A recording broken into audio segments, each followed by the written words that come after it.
Hi all, this is Dr. J and Jake. I'm streaming live from Long Island, New York, and Jake is streaming live from?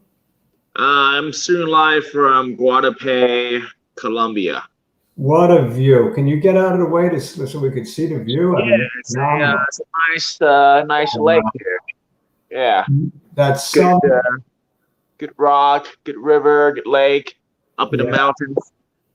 unbelievable view. That's a beautiful, the biggest rock in the world, you were telling me, right? Well, one of the biggest rock in the world is right over there. You can climb it. It's a single slab of granite. Now, should people be jealous of you for leading this lifestyle? What do you think? No. That's not going to help anyone, you know. It's not going to help anyone? Yeah, anyone can do it. Mm-hmm. And you're all welcome to come visit me in Well, Colombia. you may get a lot of people knocking on your door, you know. Yeah, no, I'm serious. I host a lot of people here, so yeah, you come over. I'll show you around. We can talk stocks. I'm not Okay. even kidding. I'm being completely serious. Yeah. Yeah. So Raouf is from north of the north of our border, the Canadian border, Oh. and so I guess we have a Canadian. And Yeah. Greg, we all know where Greg is from. Uh-oh. Well, that's one of the problems of streaming live from Colombia. It's not Columbia, South Carolina either. So we lost Jake. I'll get him back. All right. Yeah. So, I mean, one of the problems of streaming live from Colombia is that it's not No, Colombia. that's I just pressed the wrong button again. Press the I'm on my wrong button. What? yeah, I'm on my mobile, so I can't switch tabs around. So every time Oh, I I do it, see. it takes it out. Yeah. So I just gotta remind myself not to do So, it. Greg, you stick around. You could be our official greeter because I think Greg knows everybody on Twitter, everybody on StockTwits, everybody on YouTube. Everybody knows Greg, and Greg knows everybody. And Cabinet Guy, you know where he's from, don't you? Where's he from? From the Green Mountain state of Vermont, the same Oh, state where the Democratic frontrunner is a senator from. oh yeah. And Cabinet Guy wishes the Democratic senator all the best. Oh Says yeah.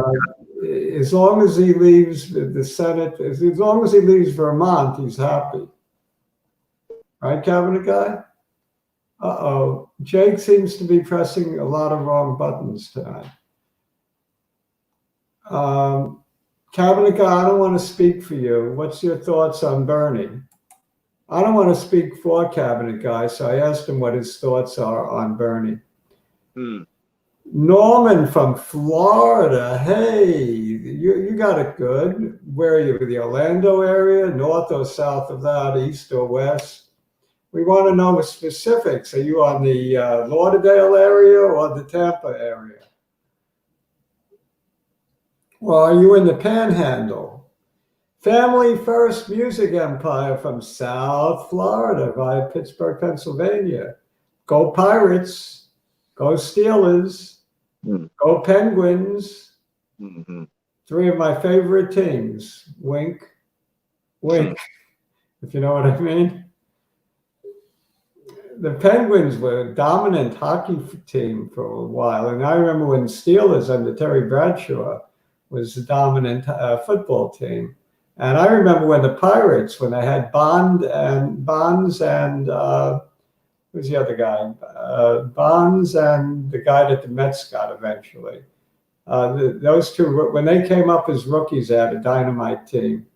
So, I mean, Pittsburgh has had its share of winning teams. Go Raptors, Toronto Raptors. Jake has an office in Toronto. You could meet up with Raouf for lunch. Yeah. Setting up a lunch date for you. Yeah, no, I'll be there in probably in the summer. Toronto is my favorite in the summer. Well, it's not that far from Long Island, New York either. So yeah. No, I'll stop by and visit you, but then we can do a little tripperoo in Toronto. I love the beaches. Oh yeah. There, part of town in Toronto. and I like Boris Island. You could come down to me. We'll take you to the Hamptons if you like beaches. Nice. Oh, totally. Yeah, probably The around. Hamptons, you're definitely a Hamptons type. I don't know about that. Yeah. Yeah. You'd like the swinging parties, which I don't get invited to, mind you. I don't. That's funny. Lynn is on. Hey, Lynn. Welcome. You know, now I know the show can begin because Lynn defines the time. When Lynn shows up, the show is officially begun.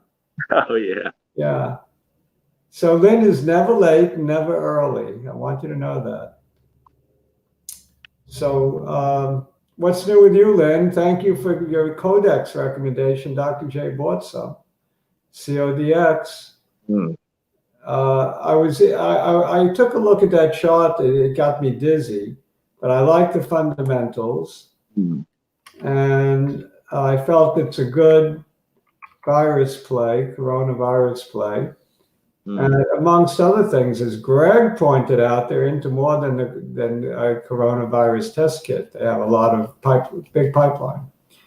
So I bought a little codex. I was thinking of adding today, but instead I added to my APT. I added to my Lake, LAKE.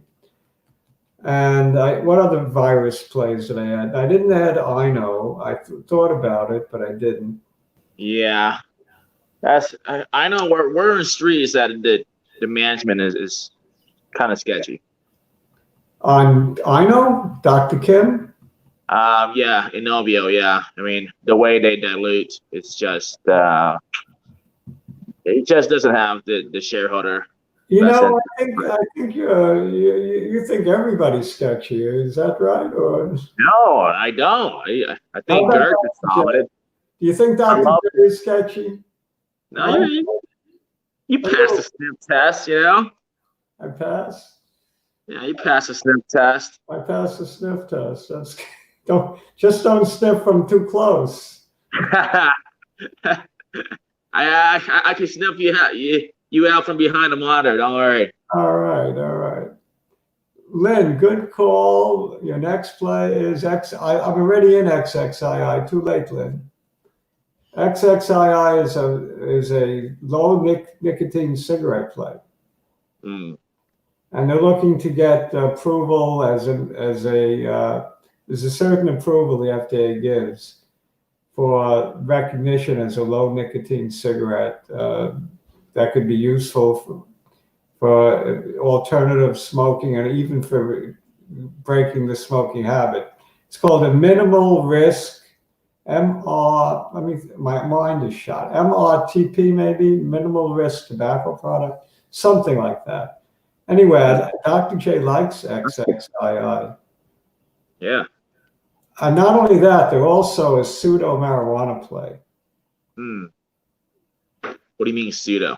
Well, they're not officially into the pot sector, but they hint of it. Okay. So I wouldn't call them a marijuana play. They're more of a low nicotine cigarette, alternative cigarette. Low nicotine, I think they even have a high nicotine. So they have both ends of the spectrum. They've also looked like they bottomed on the charts. So it's got a number of things going for it. The price is right at about $1. Maybe it's $1.10 now. It had a little bounce. Oh, nice. So I think it's worth playing, Lynn. I know this one so well. I don't even have to chart it personally, but for everyone else, maybe we'll give it a look. In fact, in order to cover as much ground as possible, maybe we should only chart a few stocks and just talk about the rest. Like what happened to elgx? Let's just talk it. I won't even chart it. I know it was a disaster. It basically got sliced in half or more, from $2 to 84 cents or something like that. Now, are some of those bullish arguments still in play? Are there still two products that are waiting approval, or is that off the table? for the most part, the fundamental didn't change. Still extremely low float stock. The level of awareness is also very low. The one thing that's an overhang is the debt. But everything is the same. So you might be able to get a good bounce play off of the product approval. Now, once again, like one product is pretty sketchy, the other one is good, is solid. So they're kind of slated to be approved around the same time. So it's I'm 50-50 on one product, the other one is good. I'm out on elgx. Are you thinking of getting back in? I'll think about it. Haven't made up my mind. I think there's bigger fish to fry than elgx. There's always bigger fish to fry, but you like to spread your chips on that table a little bit. Dr. J bought some. I bought some, a little higher than it is now. I forget, 80. Maybe I paid 88 cents. I don't really remember. I don't know what it is now either. I didn't look, but I didn't buy a lot, and I took a small loss on it earlier. But when I talked you out, when I was talking against it to you, I decided the next day I had enough of that one. Remember? I didn't take a big hit. Took a small hit. But now I'm looking to make back a few on elgx. It's interesting because sometimes with stocks like this that I lose a little bit on early, I go back in after the deluge and I wind up making more than I ever dreamt I could make, much more than what I lost, because I look to limit my loss and try to capitalize on those that I gain on. So that's the way to play it. Take the small loss and go for the big win. And that's what I'm doing here. That one I play options on, and and with stocks with very little awareness, the option are disproportionately cheap. So the option is like 5 cents a piece, with a stock price of 170 when I got in, which is like 1 for 30. So I mean, the risk there is pretty small. Right. So right now, do you think it's worth playing an option for a nickel, or is it just better off buying it at 84 cents? It depends. I mean, if you can get a strike price of $1, then do it. For $2.50, you might want to push the date out maybe until April or June. I mean, like once again, they say is most of the value right now is going to come from the drug that's already on the market, and that's going to take a while for it to achieve the revenue that you want it to be. So you're going to play the binary, which is the two product waiting for approval, and also the post approval study as well. So I haven't made up my mind on whether I want to go back in or not, but so I can't give a recommendation on that one. But if you're gonna do it, I would probably say try to find option with strike price of $1. The 250 one is gonna be risky. Okay. Yeah.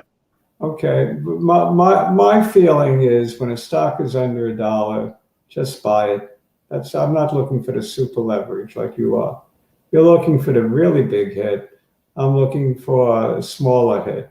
If it goes from 85 cents to $2, I'd be thrilled. Yep. Yeah, but if with the leverage that you get from the option, if it goes from 85 cents to $2 in a year, you probably do much better. Yeah, and it could go to $2 or even more, much more. I think the intrinsic value of the company is a lot more so than the stock price right now. It's just that the float is so tiny. The awareness is almost zero. So it could go either way, right? I mean, Right. yeah. So we have first class medals from Boca, not just Boca, but Boca, as in Boca Raton, Florida. Oh. I love Boca. The Boca Resort and Hotel is my favorite place to stay when I'm in South Florida. So I do like Boca. And it's probably one of the more affluent Florida communities outside of maybe, I don't know, West Palm or Palm Beach, whatever. I'm not that familiar with the whole area, but Boca is pretty affluent. So at first class medal, if he lives in Boca, could be one of these rich dudes. Are you one of these rich dudes? Let's see what he has to say. Norman says, from Florida, that XXII is all over the place today. Yeah. Today and probably for the last 6 months, for the last 6 years, it's been all over the place. I bought this one a number of times under $1 and sold it way over $1 a number of times in the last 6 years. So this is one that you can speculate with, no doubt. And it doesn't have to hit the jackpot, apparently. You know, there's always enough to carry it higher, enough bearish sentiment to bring it back to normal. So it's been that kind of stock through the years. Norman is from Naples. That's on the West Coast. Very lovely area. I think it's just, is it just south of Tampa? I think so. Very nice area. SRNE, I was tempted to buy a little bit more today. It's hovering over by the 100 and the 200 or whatever. This is the one where we're split on. Yeah, you sold the day before I bought, right?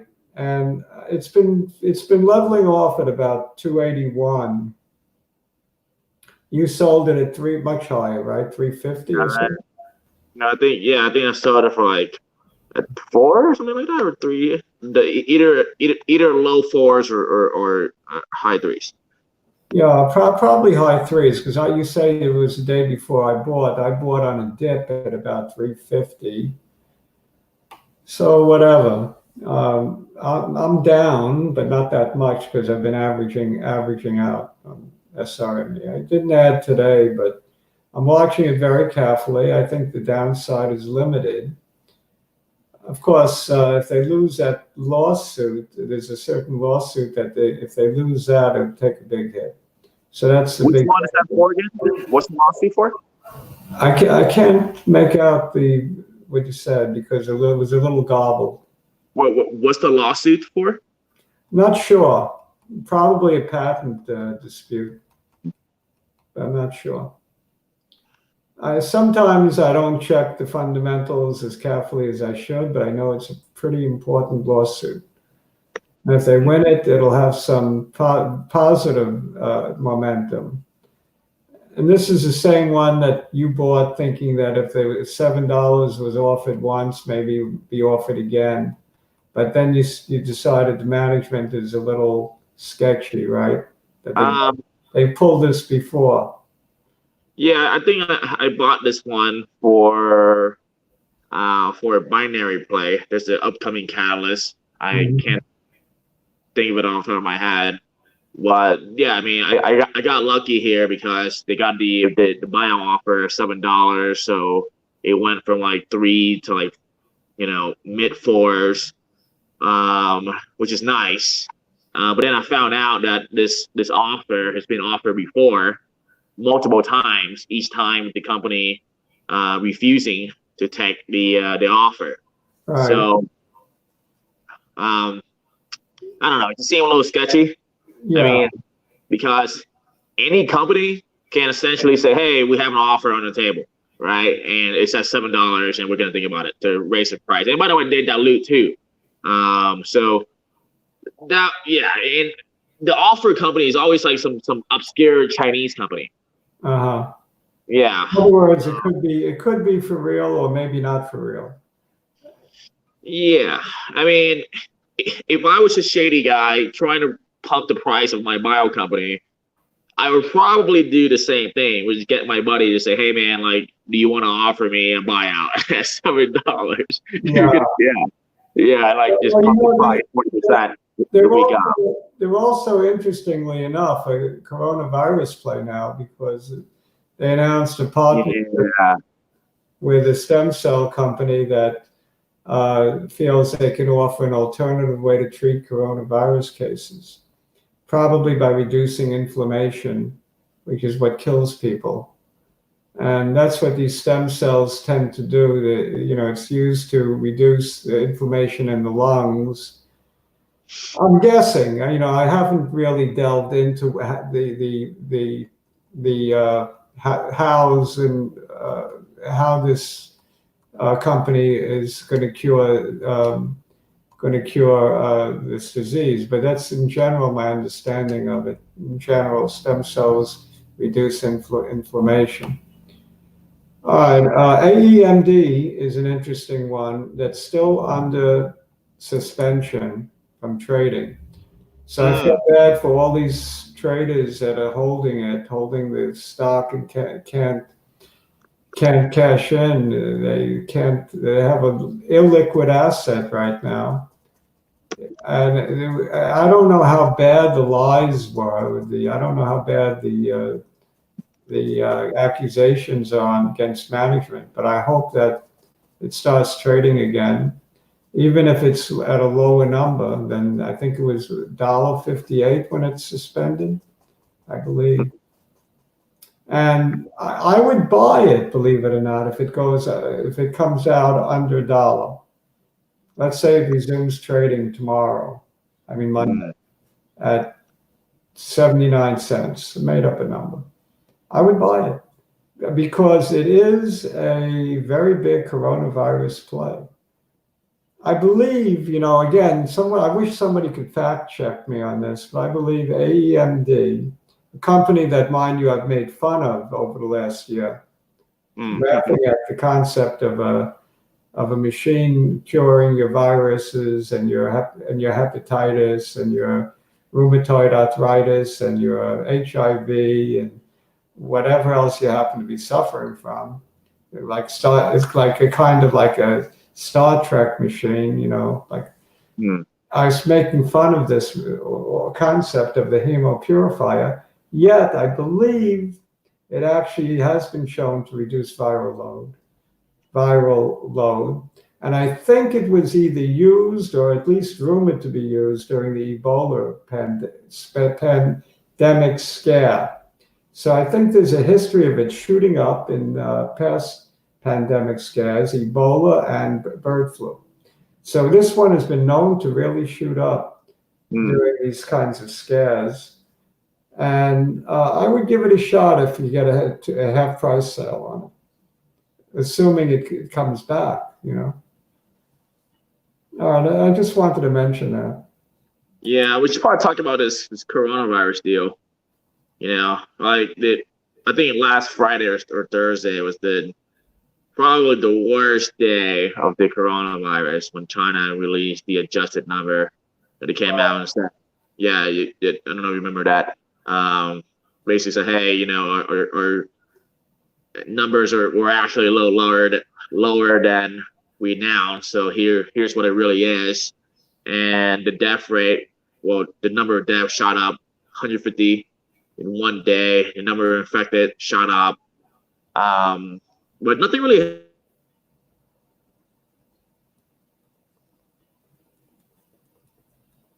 Uh-oh, the transmission issue again. You kind of froze. I'm going to read what First Class Metals said, then I'm going to put Evergreen up. We are well off by the grace of God and a great team. You're the legend. If I'm the legend, I appreciate that. If that's what you mean, and if the great team is me and Jake and me and Steve, me and Spike, I appreciate that. So first-class medals, I think, is complimenting us. That's what I get out of this. Yeah, I think so. I'll take it as a compliment. Yeah, yeah. And Evergreen, let's see what Evergreen has to say. Dr. J, hope you like the video I sent. Did you see Vaxil Bio today? Under VXLLF, it was halted for coronavirus. No, I missed that one. But yeah, the information that you're talking about, I shared it with Jake. Remember, Jake? I shared that comment with you. Yeah. From Evergreen. The thing is, what you're describing is exactly what happened during 1918 during the Spanish flu, where people would die very quickly. Some people would die very quickly due to a cytokine reaction. So when the immune system is very strong, young people between 20 and 50 were dying like flies because the reaction to the virus was very acute. And it would be overwhelming. The killer T cells, the cytokines that were produced to fight the virus would actually attack organs in the body and kill people, create huge fevers, and they would die very quickly. So that's the kind of thing that you're describing. It reminds me of the Spanish flu. Dr. Goldberg, who was a former FDA head, was on CNBC for an hour special on coronavirus. And he said very much the same thing about people between 20 and 50 being at more risk than young people and old people who do not have the same immune system, strength of the immune system. It's kind of scary stuff when normally it's the old people, the young people that are more at risk for most illnesses. It seems to be the reverse. Let's just hope that it's contained and that it doesn't come to visit our shores. All right. For coronavirus, at least the reported numbers, I mean, the majority of the deaths so far has been people over the age of 45. So I don't think it is the reverse. Now that's the report number. If you want to say, hey, well, the government is not releasing all the information, which could be the case, but we can only talk about what's reported. And it seems so far that, the people who are at highest risk are the people with pre-existing autoimmune condition or people over 45. Right. So it seems, but I think the worry is that it's going to it could have a similar effect as Spanish flu, which is the effect that I described, and the effect that Evergreen described, and the effect that Dr. Gottlieb talked about. So yeah, right now it's also people with any kind of lung conditions, respiratory problems, COPD, anything of that nature are at the greatest risk, of course. And I would think newborn infants and very young toddlers who do not have mature lungs yet, really strong lungs, are at more risk. Where's the Evergreen saying thousands are dying every day in China? I mean, where's it coming from? Like, is there a source you can check on this? There's a YouTube video if Evergreen wants to share it with us, and it's also, I think it's in one of the comments. I think he sent it. No, he just sent it to my email because for whatever reason, maybe he didn't want to make it public. But there is a YouTube video of a rabbi who talks about it, and he has sources in China who told him this, that he thinks they're reliable sources. I don't know. But, the Chinese are very funny about the way they report numbers, period. It could be anything almost. So I wouldn't be shocked if there was some truth, but probably overstatement. Yeah, I mean, I'm open to the idea. You know, I guess right now it's either we go by the reported numbers in WHO, which I don't know how reliable it is, or a contact from China, which could be true, but between the two, you know, I mean, I have no choice but to go the other direction. Now, I'm open to the idea that, yeah, a lot more people are dying, if not thousands every day. What I think is it's probably somewhat understated from past Yeah, for sure. histories. That would be my best guess. But people are starting to go back to work in who I don't know how to pronounce it, HUBEI in Wuhan province. So that's a good sign. Yeah, I mean, this is a very important topic. I just want to point out and that even on the worst day of the coronavirus news, of the 150 new deaths and readjusted number, that people, at least in the West, has basically that they're losing attention when it comes to coronavirus. Is becoming second or third page news for the most part. I'm not saying that it's not a deadly and really horrific thing, but you know, we're kind of ADD nowadays. So as far as impact on the stock market, I think unless new readjusted number comes out and something really crazy happens, every day that passes is going to be a little less impactful on stocks. Now, I could be wrong. I agree with you. As long as it doesn't come to our shores, we're not going to see that big an effect on our stock market. But if it comes to our shores, we're going to see could see big impact, at least initially. Also, Dr. Gottlieb, who's a respected source, former head of the FDA, said that we're looking towards Shanghai as a clue to what's going to happen here in 3 weeks. He feels that the situation in Shanghai is about 3 weeks ahead of our situation. I don't know, but that's what he thinks. How many people die outside of China? 2, right? Is it 1 or 2? Not too many, right? Yeah, I think 1 in the Philippines, and like directly from coronavirus, not like get it there and then I think 1, right? Yeah. So 0 people has died from coronavirus in a first world country. Hopefully they stay that way. Yeah. Well, I hope less people die in general, but yeah. Okay, so I mean, we don't know for sure because it's hard to know. We hear different stories, anecdotal stories all over the place. And the official stories we hear from the Chinese government, we know we can't trust that as well. We can't trust the anecdotal stories.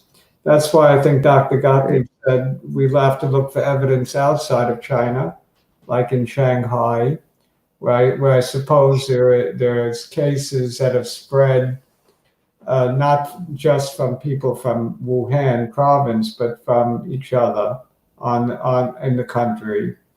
So I think he's looking to see how Shanghai can contain this virus. Not Shanghai.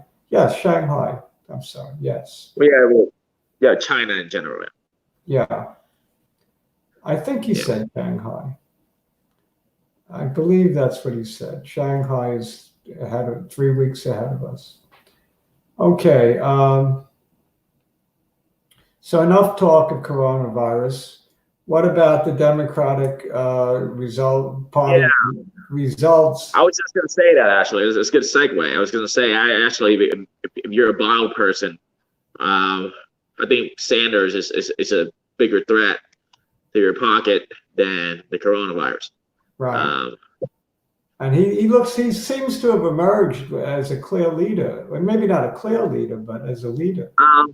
Yeah, well, after New Hampshire, his betting odds to win actually decreased 12%.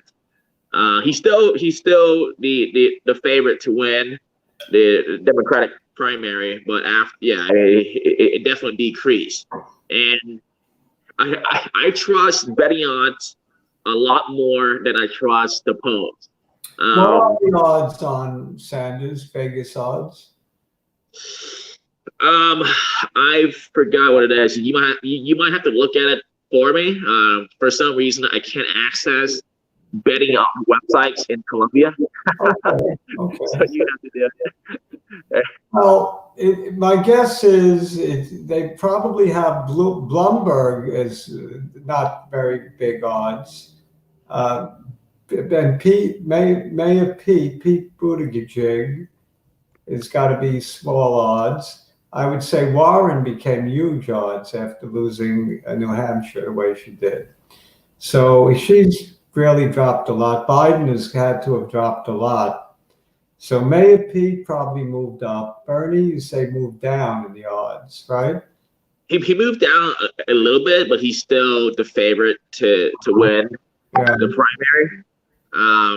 But you saw this too in the last election. And by the way, he did win New Hampshire the last when he ran against Hillary.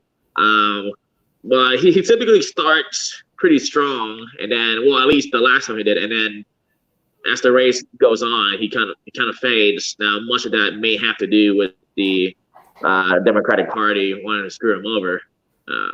But so right now, Sanders at 36%, no one, which is at 36, Biden 17, Buttigieg 5, Bloomberg 4, Warren 3. Yeah. I think Bloomberg is a threat. Right now, not really in the picture, but depending how he does in the debate on Wednesday, could make a big statement one way or the other. Yeah, that's tough because Bloomberg, I like the guy. He's just not very charismatic. That's the issue with this guy. He lets his money smile for him. Yeah, he has a lot of it. He spent more in the last month than all the candidates combined on ads. You know, when he takes a George Washington out of his pocket, it's a smiling George Washington because there's so many more in his pocket that it's no big deal. He can outspend the rest of the field put together without Jake's contribution. Yeah, you don't have to contribute to Bloomberg. No, we don't. That's right. Yeah, and I actually think he has good intentions. I really do.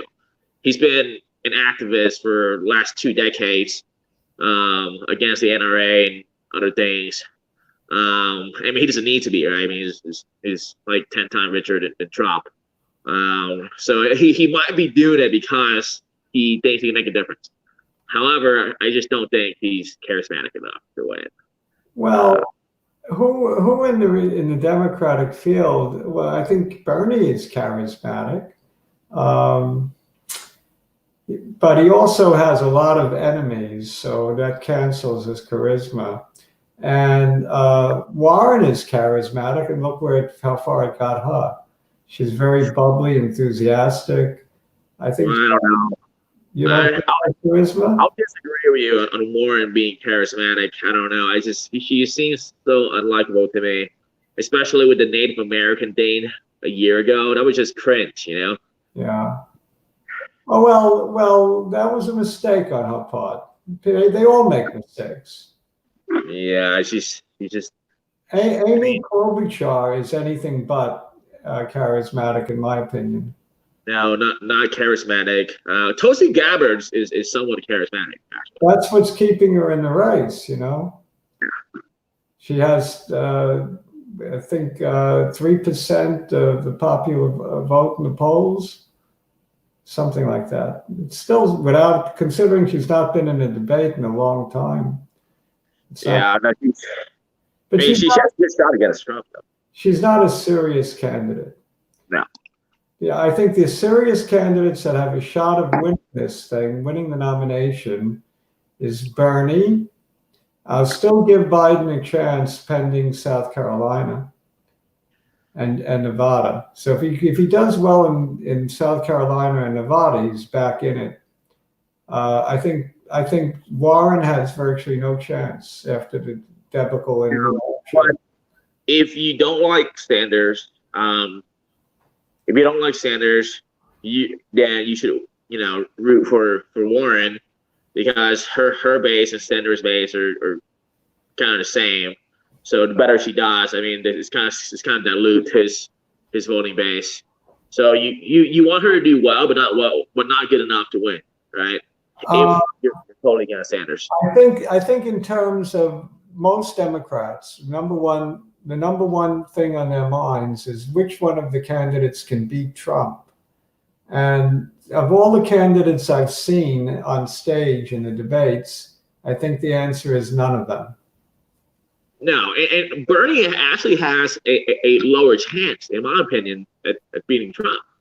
And I think the Democratic Party knows that, which is why they're always trying to screw him over. I think the best chance, honestly, is probably Bloomberg. Yeah. Yeah. And that's why I think he's got a shot. People think like you. So I think that's why he has a shot. He's an unknown. If he doesn't mess up the debates too badly, if he sounds like he's energetic, that he's got all his marbles and so on, I think he'll become a serious contender after Tuesday, March, whatever it is, Super Tuesday. Right. I mean, look, for my own selfish reasons, I would love for Bloomberg to win the nominee. I mean, we're pretty safe if it's him versus Trump in terms of our bio game. So, I mean, that's really bad, but I'm rooting for Bloomberg. Right now, if you had to bet on one of the candidates winning it all, you got to realize Bloomberg is still a long shot. Maybe you get 5-1 on Bloomberg or more. Would you put your money on Bloomberg? 5-1. No, I mean, I'm gonna need like 20-1. Put my money on Bloomberg. Not getting 20-1. You're not getting it. I'm telling you. Yeah. Well, I can't check, so I can't say I don't. 10-1, I'll do it. 10-1. You know what? If it's 10-1, I'll put 15K on Bloomberg. There you go. Just kicks in. Yeah. Just why not?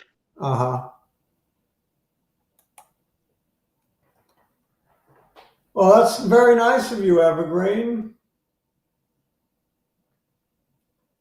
Very nice. I like these. I like how people who show up to support us. I absolutely love it. Don't you, Jake? No, it's great. I mean, Friday night. I mean, what else can you ask for? It's fantastic. Yeah. There's a stock that one of my followers on StockTwits mentioned to me that looked interesting. mdgl. Are you familiar with Madrigal Pharmaceuticals? No, I've heard the name, but I haven't done any research. They're selling about $90 a share, and they're into fatty liver diseases that are not of alcoholic causes. Non-alcoholic fatty liver diseases.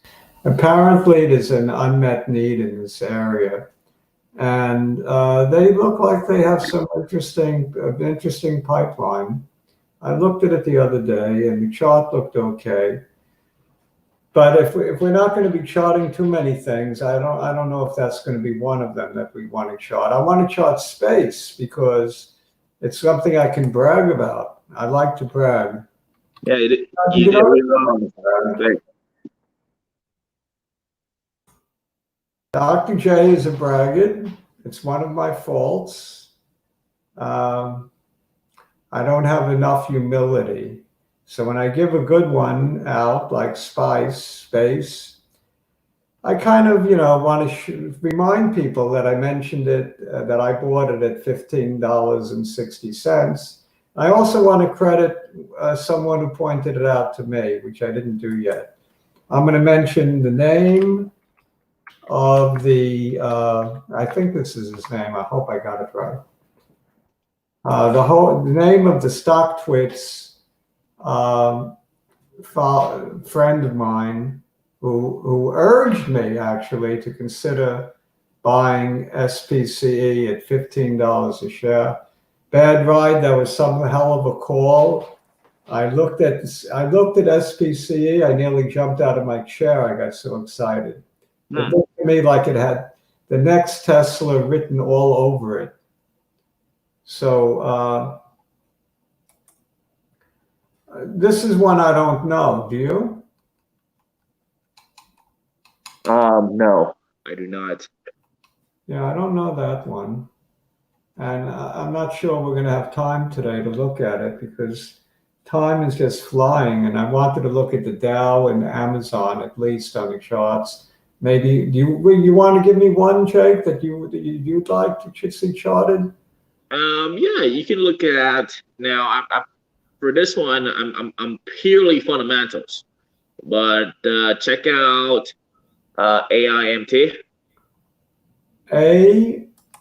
AIMT. Yeah, and just for the record, I have a short position on this one. Oh, okay. This is the one that one of my friends on Twitter absolutely loves on the long side. His name is Corey. And it looked to me like it might be bottoming, but now I'm not so sure. So I laid off of it partly based on your telling me that you're shorting it. Yeah, I considered taking a small position in it. I can post the we wrote a couple page of our bear theory on this, and I can post it. Well, do you like peanut butter? I mean, let's. Yeah, well, I love peanut butter. I really do. If you were allergic to peanuts, would you want to take that medicine so you could have all the peanut butter? No, I know. Okay, so here's the very simple, bear theory on this, right? Yeah. So this is the first peanut and egg allergy or medication for people allergic to peanut butter, peanuts, and eggs, right? Right. Sounds great. Nestle is invested $200 million. Of course, they would be. Now here's the issue. If you take less than 300 milligram, the efficacy of the drug just doesn't work, right? It actually increases your likelihood or your reaction to peanut or egg after you stop taking it. So this doesn't even work. If you take more than 300 milligrams, the side effects are outrageous. I mean, almost similar to getting an allergic reaction. So that's really bad. Now, the thing is, if you want to take this, you have to take it every day for the rest of your life. And if you stop taking it, you react in a much worse off way than before to peanut or egg. So it just doesn't make any sense. I mean, even ICER, which is the Institute for Clinical and Economic Research, was government agency bashed it for such a long time.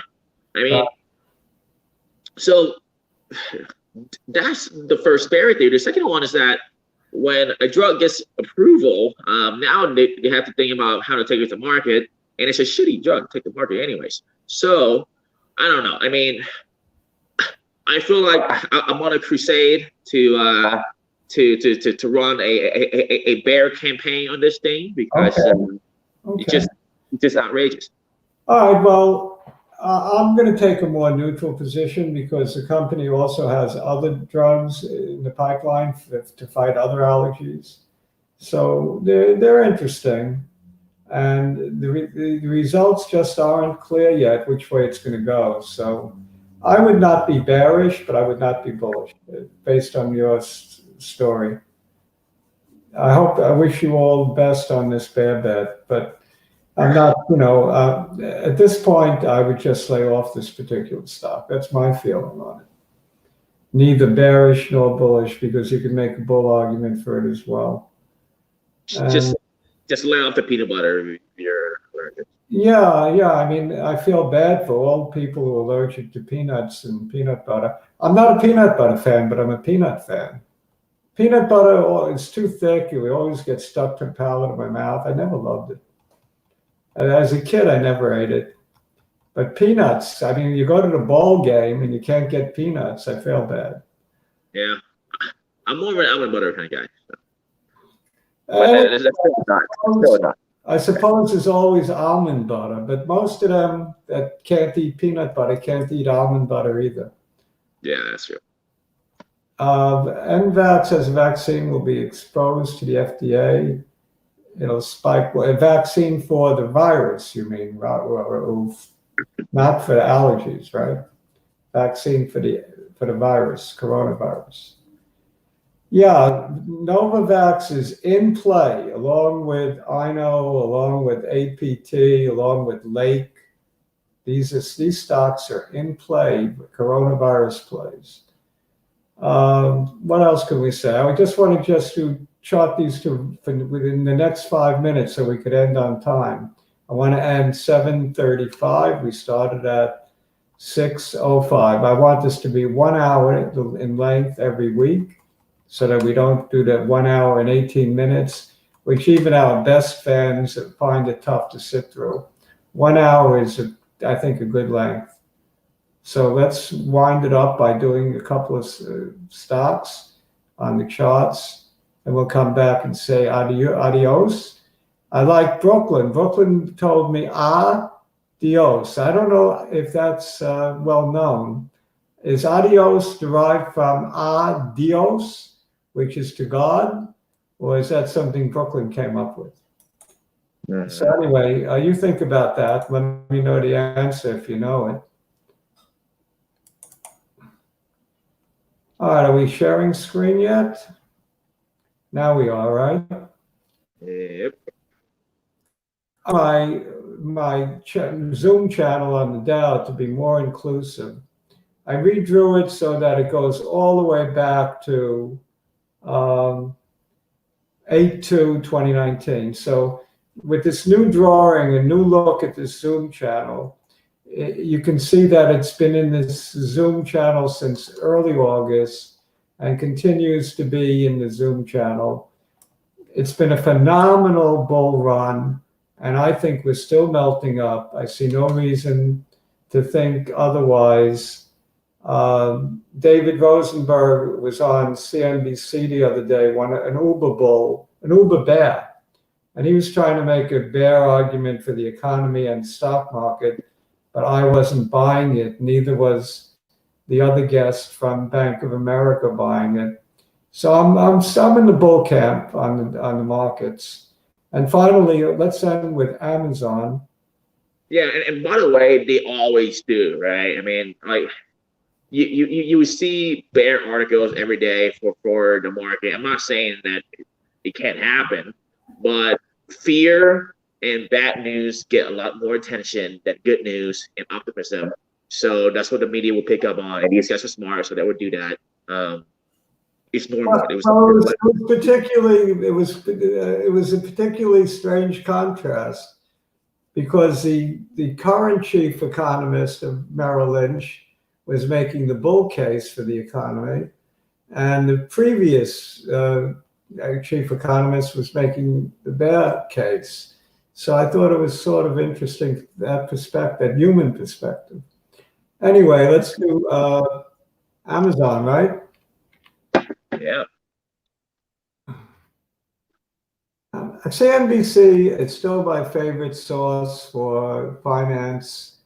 Yahoo Finance is interesting now. They're on channel 104, on FiOS, which is where Bloomberg TV used to be. Now Bloomberg, you got to pay for their TV, right? Oh, you do? So Amazon finally lost a little ground. It's been on a sensational run, as you can see.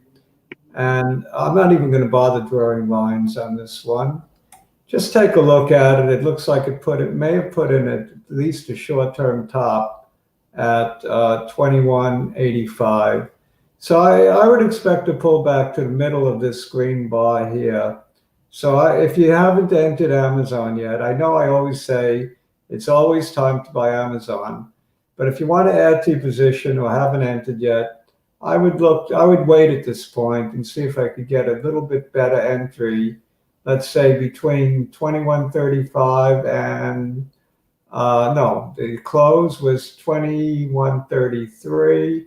The open 20.85, 15 and 30, 50 points, 21, 20. So we get 25 points added to that. 21.10 would be my entry point, right about here. 21.10. I think you'll get that easily. Not easily, because you never know, but to me, if I wanted to take a position, that would be a little bit cheap here and try to get a bargain. I would look to enter right about here, 21.11, something like that.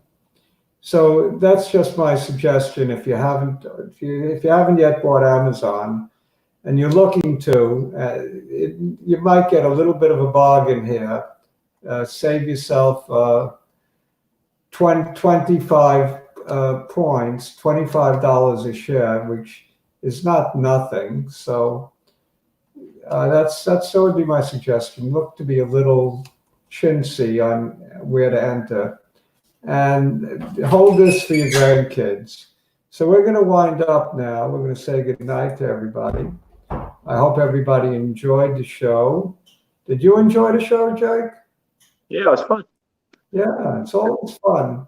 And, I hope viewers do appreciate the way we jive together, because I think we do a nice job chatting with each other about stocks. If I might toot my own horn and your horn a little bit. And the same is true on Wednesday night when Dr. J is with Spike. It's a different kind of dynamic, but it's also there. So come every Wednesday at 5 and every Friday at 7:30. Join our family. We ought to get a song like Mickey Mouse Club. We ought to have the Dr. J and Spike and Jake song. You were too young to remember, but Mickey Mouse had a show called the Mickey Mouse Club. And at the beginning, they sang MICKEYMOUSE, Mickey Mouse, Donald Duck. I'm not going to continue. Adios, amigos. Good night, ciao. See you. Good night. Oh, don't forget to subscribe. Don't say good night yet. I want to remind everyone to do their own due diligence and not to rely on our remarks as anything more than opinion, because that's all it is. Do your own due diligence. Ask your wife before you do anything, or your investment advisor. Or if you're a woman, ask your husband. No, don't ask your husband. Better off asking your dog than your husband, right, Jake? Yep. Everything I say should be taken as professional stock advice, and you should follow everything that I say. Yes, and not only that. If you ask your dog, you get like a double check. What you do is one bark means yes, two barks mean no. So you run it past your dog, and Newell says good night. Good night, Newell. So if you say, if you ask your dog, should I buy La Jolla Pharmaceuticals? Yes. The dog says off. That means go ahead and buy it. If the dog says woof woof, no good. Right? Yep. And you should buy LJPC. And I'm not saying from the stock because it's 95%. It's just opinion. And one more thing, Jake, don't you think if viewers came this far, spent an hour with us, they should look for that subscribe button if they haven't yet, and please click it. Yeah, I'm not going to pressure, but I think you should. It's a fun show. You should do it, yeah. Evergreen wants us to do this next week. We'll take a look at some Evergreen suggestions for next week. Adios, amigos. Adios, Jake. See you next week. See ya. Bye. Yeah.